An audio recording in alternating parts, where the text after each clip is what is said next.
Бурайдын үйлдвэрлэгчид гутал цэвэрлэх хөөсний шин төрлийг гаргажээ. Энэхүү бүтээгдэхүүн нь химийн хүчтэй найрлаггүй, харшил өдөөгч бодис агуулаагүй учраас харшил үүсгдэггүй гэж үнэлэгдэж байна. Компани үүсгэн байгуулагч Белигто халахаар хэлэхдээ уг хөөс нь Казахстан, Беларуст аль хэдийн нийлүүлэгдэж байгаа бөгөөд удахгүй Монголын зах зээл гарах зорилготой гинэ. Орос улбаны улс дахь худалдааг Wild Berries цахим платформ төсөлмжтойгоор өргөжүүлжээ. Бид энэ хөөсөө 4 жилийн өмнөөс хөгжүүлж эхэлсэн. 2024 онд бүтээгдэхүүнээ зах зээлд гаргах бэлтгэлээ хангаж Wild Berries-дээр борлуулж эхэлсэн. Тус талбайн төсөлмжтэй борлуулалтаа амжилттай өргөжүүлж байгаа өөр нэгэн бурайд үйлдвэрлэгч бол Amra брэнд юм. Манай брэнд 3 жилийн турш зөвхөн Wild Berries болон Ozon Marketplace-ээр дамжуулан борлуулалт хийж байна. Бид өөрсдөө дотоод оёдлын үйлдвэртэй өмд цамцгээд бүх бүтээгдэхүүн маань эмэгтэй хувцсны ангилалд багтдаг. Манай материалууд Хятадаас ирдэг. Бүх бүтээгдэхүүн чанарын шалгалтад ордог. Одоо хэд хэдэн бурайд үйлдвэрлэгчид Wild Berries ба RAS компаниудын хамтран хэрэгжүүлж байгаа өсөлтийн платформ нэртэй жижиг дунд бизнес эрхлэгчдийг дэмжих хөтөлбөрт хамрагдахаар болсон байна. Манай хөтөлбөр Оросын тэр дундаа бурайдын бизнес эрхлэгчдийг бүх талаар нь цогц дэмжлэгээр хангадаг. Өөр ямар ч платформд байдаггүй Wild Berries болон RAS-ын өрмөц экосистемдэр суурилсан цорын ганц загвар юм. Уг хөтөлбөрт хамрагдсан бурайд үйлдвэрлэгчдэд захим худалдаа онлайн платформын ажиллах зарчим бүтээгдэхүүн борлуулалт стратеги, сургалт зөвлөгөө зэргийг санал болгож байгаа юм байна. Онлайн худалдаа өнөөдөр маш эрчимтэй өсөж байна. Зөвхөн өнгөрсөн онд манай бизнес эрхлэгчид Wild Berries дээрх борлуулалтаа 50% өсгсөн. Энэ бол маш сайн үзүүлэлт юм. Харин одоо илүү амбицтай зорилго тавьж, илүү олон бизнес эрхлэгчдийг дижитал платформ маркетплейсүүдээр татан оролцуулах шаардлагатай байна. Бид Wild Berries талархаж байгаа. Бидэнд бүтээгдэхүүнээ таниулах, сургалтад хамрагдах боломж олгож, манай бизнес эрхлэгчдийг дотоодын төдийгүй олон улсын зах зээлд гарах боломжийг нэмэгдүүлж байна. Мария Латышева, Доржи Чайдопов, Новости дня.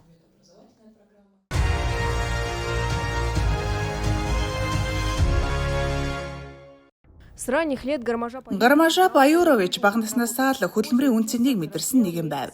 Тэрээр сангийн аж ахуйд ажиллаж сурч боловсрон их оронтойгоо хамт өсөж хүмүүжжээ. 1937 онд улаан аримд татагдан байлдагчаас эр цэргийн албаа хааж эхэлсэн ч удалгүй салааны улмаар тасхийн дарга болж дэвшжээ. 1939 онд тэрээр баруун Беларусыг чөлөөлөх тулалдаанд оролцсон байна.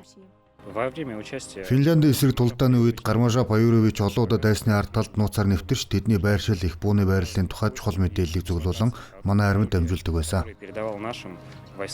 Нэгэн тулдаанд тэрээр өөрөө шархагдсан ч удирдлага аюулаасаа урч Зевсгийн гал доороос гаргаа авчээ. Энэхүү баатарлаг үс эр зэргийнхэн төлөө Гармаев бурайд улсаас анхны зөвлөлт холбоот улсын баатар цолоор шагнагдсан байна. Тэг гэхэд тэр дөнгөж 24 хүн настай байжээ. Шархтаж нутаг бутсан ч агуу ах орны дайны эхэнд өөрийн хүсэлтээр цэргийн комиссариатад очсон байна. Гэвч түүнийг фронт руу босох зөвлөлт холбоот улсын зүүн хилийн бүс рүү томилсон байна. Эхлээд Хяхтын хил хамгаалах отряд, дараа нь Брестийн отрядад албаачээ. Дайны эхэнд Гармаев Хяхтын хилийн цэргийн отрядын салаан даргаар ажиллаж байсан. 1944 оны 5 дугаар сарын 1-ээс Брестийн хилийн отрядын штабын орлогч даргаар ажилласан байдаг. Харин 1945 оны зуны үеэр үндэслэг үзэлтнүүдтэй хийсэн тулалдаанд хүнд шархажээ. 1945 оны 7 дугаар сарын 16-нд Баатар шархаад алгүй амьсгал хураасан байна. Бид одоо Гармаевын нэрэмжит гудамжинд байна. Энэ гудамжийг зөвлөлтийн анхны баатар бурайд хүн байсан учраас түүний нэрээр аль биесээр нийлсэн юм. 2015 оны 5 дугаар сарын 6-нд Махкомбинатын хороолд түүний хүндэтгэлийн хөшөөг нээсэн байгаа. Гармажа Гармаевын түүх бол жинхэнэ эх оронч, эр зоригт хүний тод жишээ. Тэр өөрийгөө хайрлаагүй, ирээдүйн төлөө, бидний төлөө амьдарч тэмцсэн хүн юм а.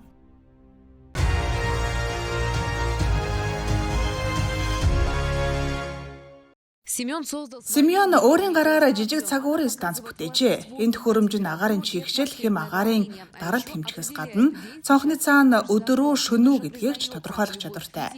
Физикийн шинжлэх ухаан дуртай болоход багш нь гол нөлөө үзүүлсэн гэдгээ ярьж, бүтээлээ цааш улам сайжруулахаж амлалаа. 7 дугаар ангиас хойш физикийн хичээл орж эхэлсэн. Манай багш даалгавар асуудлуудыг маш сонирхолтой тайлбарладаг байсан. Над тэр нь үнэхээр их таалагдсан. Так проходит. Эрхүүгийн бүс нутгийн сургуулиудын сурагчдад зориулсан хүн ба сансар нэртэй эрдэм шинжилгээний 14 дахь удаагийн баг хурал болж байна. Шинжлэх ухаанд сонирхолтой залуус мэдлэгээ сорин өөрсдийн төслөө хамгаалж байна. Олон бүтээл дундаас шилдэгүүдийг ч мөн шалгаруулсан юм а. Выбрали лучших. Вочный этап. Шууд танилцуулах шатанд нийт 16 оролцогч шалгарсан. Тэд энэхүү төслүүд дээр сар хагасын турш ажилласан. Тэдэнд багш нар болон шинжлэх ухааны удирдагчид тусалсан. Руководители и учителя. В презентации Оюутнуудын илтгэл төсөл танилцуулгад шүүгчид ажлын чанар хэрэгцээ шаардлага боловсруулсан төвшин мөн бие даанс судалсан байдал зэргийг үнэлж байна. исследования. Оролцогчид маань өөртөө ихтэй ойлгомжтой танилцуулж чаддаг болжээ. Мэдээж зарим асуултад шууд хариулах туршлага дутаж байгаа ч бүтээлдээ бүрөө орж сонирхож, шунан суралцж буйн илт мэдрэгдэг. В общем, увлечены тем, что они делают. Конференция. Хүн ба сансар баг хурал нь 2011 оноос ихтэй уламжлалт арга хэмжээ бөгөөд Эрдэмтдийн үзэж байгаагаар энэ нь ирээдүйн эрдэм шинжилгээний боловсон хүчнийг бэлтгэх сайн хэрэгсэл юм. Кадров. Бидний үндсэн зорилго бол Оросын шинжлэх ухааны академийн үндэсний геофизикийн зохицолбоор төслийн шинэ боловсон хүчнийг бэлтгэх явдал юм. Энэ бол улс оронд баригдаж байх хамгийн том шинжлэх ухааны зохицолборуудын нэг. Бидэнд олон үе хэрэгтэй байна. Бүр хэрэгхээж мэдэхгүй байна. Барилгын ажлыг дуусгахад хүрэлцгүйц бүрэлдэхүүнтэй болохын тулд бид ажилтнуудаа 2 дахин нэмэгдүүлэх шаардлагатай. Вечером эксперт. Орой арга хэмжээнд хамгийн шилдэг төслүүдийг тодруулж шагнал өргөмжлөл үн цэнтэй бэлэг дурсгал гартуулах юм а. Программы новости.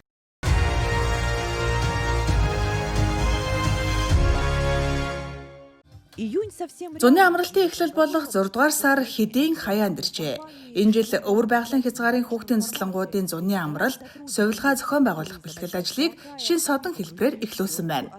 Хүүхдийн цэцлэнгуудын удирдлагууд ажилтнууд бүгд баяр ус нэртэй дахин сэргэж буй цэцлэнд цугларч уур амьсгалд нь бүрэн шингэн оролцсон байна.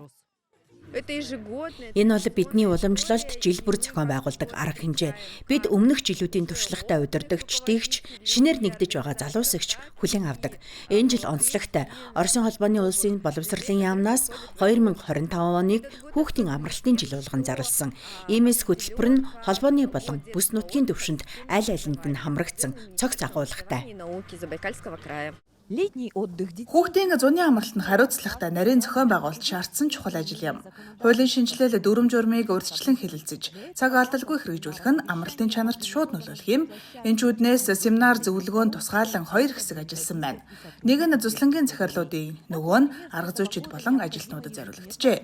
Жишээлбэл энэ жилээс өдөр бүрийн хоолны зэсийг цахим хуудсанд байршуулж байх шаардлага гарсан. Мөн энэ хүмүүжлийн хөтөлбөр батлагдсан тул түүний шаардлагыг цаг тухайд нь танилцуулах хэрэгтэй болж байна. Тоже нужно своевременно донести.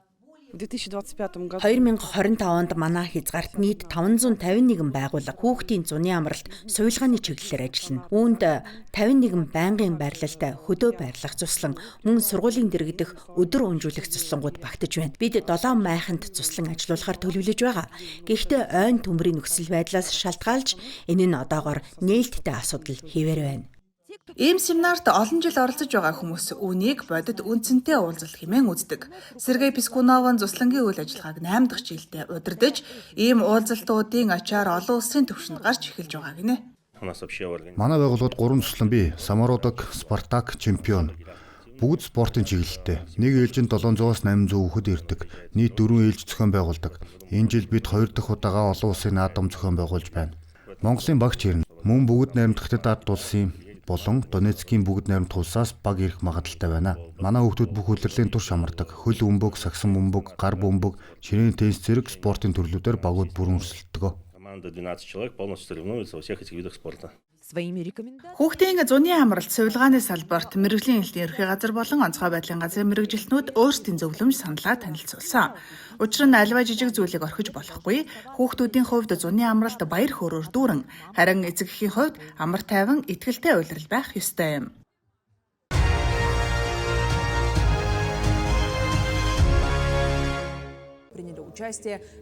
Якутад болсон масс рестлингийн Орос улбаны улсын аврах шалгаруулах тэмцээний дүн гарлаа. Тус тэмцээнд улс даяараа 25 бүс нутгаас 150 гаруй тамирчин оролцсон байна.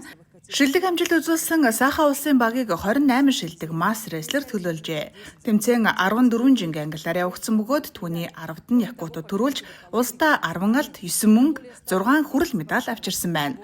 Түүнчлэн аваргууд нь Монгол улсад зохиогдох дэлхийн аврах шалгаруулах тэмцээнд оролцох Оросын шигшээ багт багтах эрхтэй болжээ. Яг 1 сарын дараа бид Европын аврал шалгаруулах тэмцээнд оролцсон. Манай бүгд найрамдах саахан усаас Орсын шгшээ багт 7 тамирчин багтсан. Тэд Европын аврагад манай улсыг төлөөлөө оролцсон. Тэмцээн 4-р сарын 24-өөс 25-нд Гүрж улсын Цхалтубо хотод зохиогдно.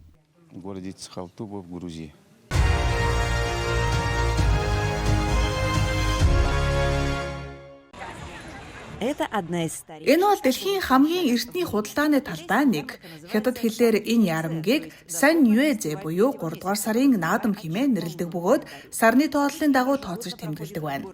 Энэхүү уламжлалт арга хэмжээ жил бүр Хятадын баруун өмнөд хэсэгт орших Юннан мужийн Дали хотод зохион байгуулагддаг юм.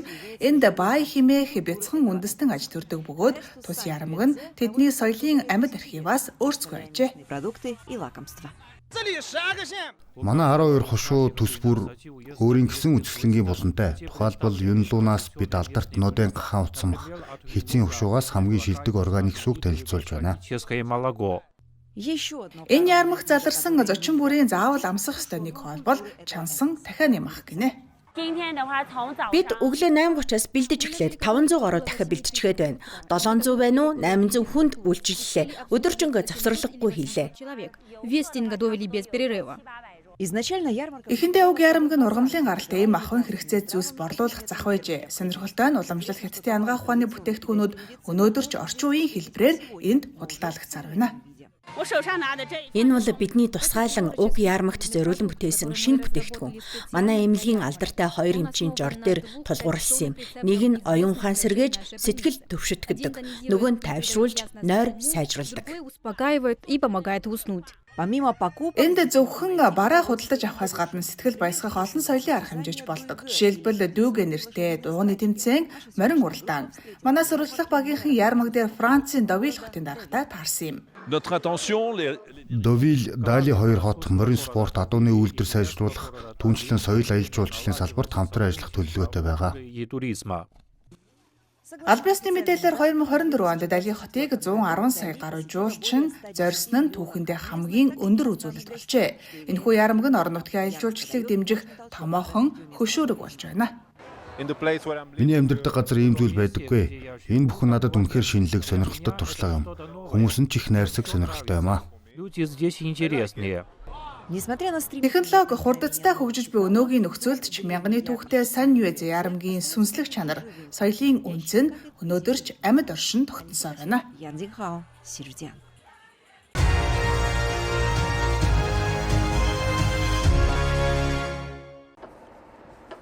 На рапсовых полях Рапсын талбайн дунд жуулчид кофе ууж, зураг даруулан хөдөө аж ахуйн дроны цэцлэмжтэйгээр ургамал хамгаалтын бодис цэцэж буйг сонирхон ажиглаж, уламжлалт будаа шанцтай гамбир хийж туршиж байна. Хятад нутгаар аялахад тун тохиромжтой цаг агаартай энэ үед фермер Жүүл Инлийн зочдод дарсан цэцгийн урлалын арга техник зааж, рапсын цэцэг нь бэлэг дурсгалын зүйл болон дахин амилж байна. сувениров ручной работы. Энэ жил рапсын цэцэглэлтийн үеэр ойролцоогоор 2000 орчим хүн манай талбайг зорьсон. Тэд зөвхөн байгалийн үзэмжигч биш, хөдөө аж ахуйн уламжлалуудыг сонирхож ирдэг. На ферме Ферм дээр хөдөө орчны аялал жуулчлал зориулагдсан тусгай бүсүүд бий. Ялангуяа гэр бүл хүүхэдтэй зочдод зориулсан хөтөлбөр нь хүүхдүүдийг газар шороонд хүрч байгальтай ойр харьцах боломжийг олгодог. на практике. Энд үнэхээр үзэсгэлэнтэй юм аа. Хүүхдүүд байгальтай ойр байж газар шороотой хүрэлцэх юм. Номоор сурснаас сонирхолтой байлгүй яах вэ? Дрон гэх мэт шинэ технологиг хөдөө аж ахуйд ашигладаг болжээ. Боддоор нь харах гайхалтай сайхан байлаа. Удивительно увидеть это вживую. Бид сар бүр 15 орчим бүлэг хөтөлбөр зохион байгуулдаг. Хүүхдүүдэд үнэхээр таалагддаг. Эцэг эхчүүдэд ч мөн адил их идэвхтэй оролцдог. Үүнээс гадна цагаан буудаан цэцэглэлтийн үеэр жуулчид үндэсний хувцас өмсөн сэдэвчилсэн арга хэмжээнд оролцож зураг даруулдаг нь улам их анхаарал татаж байна. Найзуудаасаа цагаан будаа гайхалтай цэцгэлдэг гэж дууллаа. Зураг авахуулахын тулд зориулж хувцс хүртэл авлаа штэ. Фотографироваться. Бид үзэмж сайтай хөдөө аж ахуйн амралтын бүсүүд, Инстаграмд тэмдэглэгдэхүйц, аяллийн цэгүүд бий болгож байна. Цаашид бид хөдөөгийн аялал жуулчлалыг боловсруул, брендинг, баярын хөтөлбөрүүдэд уялдуулахад анхаарна. Брендингом и фестивалями. Так, благодаря цветам. Ийхүү цэцэгсийн хүч ухаалаг хандлагын нөлөөгөөр Хятадын хөдөөгийн эдийн засагч мөн цэцэглэж байна. Литюн, Сиржан.